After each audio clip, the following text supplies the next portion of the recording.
في فيديو قبل كده سألتكم امتى تعرفي انه راجل بجد. بنات كتير بعتوا يطلبوا مني اقول صفات اكتر عن الراجل اللي بجد.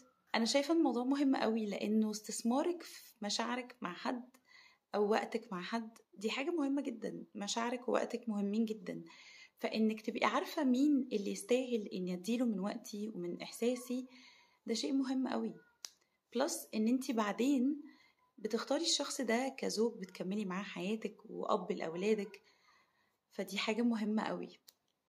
في الفيديو ده هقول لكم 5 حاجات يعرفوكي إنه راجل بجد.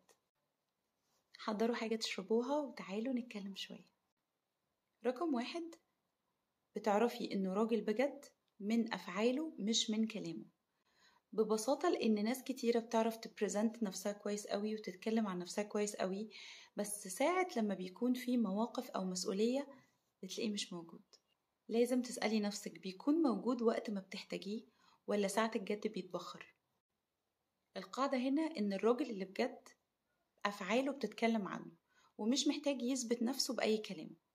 فلما تقابلي حد ما ترسميلوش صورة في خيالك حلوة قوي لأنه بيعرف يتكلم عن نفسه كويس. ارسميله الصورة دي بعد ما تشوفيه في مواقف بيتصرف ازاي.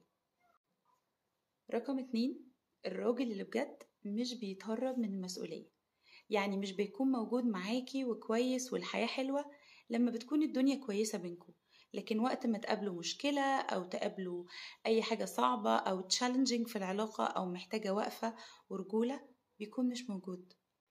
يعني رجولته هتبان وقت المشاكل والمواقف ووقت المسؤولية. اسألي نفسك لما بيوعد بحاجة بينفذها ولا بيتكلم وبس. وانطباعك عنه هو مسؤول ولا لأ مش بيبان بس معاكي، بيبان في شغله مع أهله. لو هو مش مسؤول في الحاجات الخاصة بشغله وحياته وأهله في الغالب مش هيبقى مسؤول معاكي انت كمان. رقم 3، الراجل اللي بجد بيحترمك ومش بيقلل منك. يعني هتلاقي تصرفاته بتقولك انه فاهم ان الرجولة مش تسلط وتحكم، لكن الرجولة احترام وتقدير ورعاية للبنت اللي بيحبها. يعني لو لقيتيه بياخد رأيك وبيحترم رأيك وبيتعامل معاكي على إنك كيان عاقل ورأيه مهم، ده مؤشر قوي قوي إنه يطمنك. لكن لو لقيتيه متحكم في كل حاجة وما بيسمعلكيش وأنا الراجل أنا اللي اختار، فاعرفي كده إن هو عنده مشكلة في السيطرة وبيخاف وبيبقى مرعوب إن الست اللي موجودة معاه تبقى عندها شخصية ويبقى عندها رأي.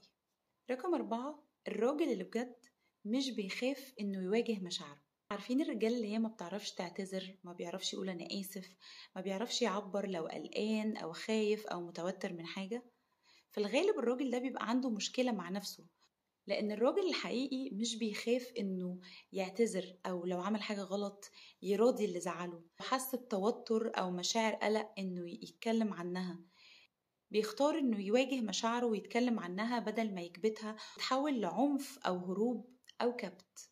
رقم 5، الراجل الحقيقي وجوده بيكون سند مش عبء. لازم تسألي نفسك الراجل ده وجوده في حياتك إضافة، وجوده بيطمنك ولا لأ.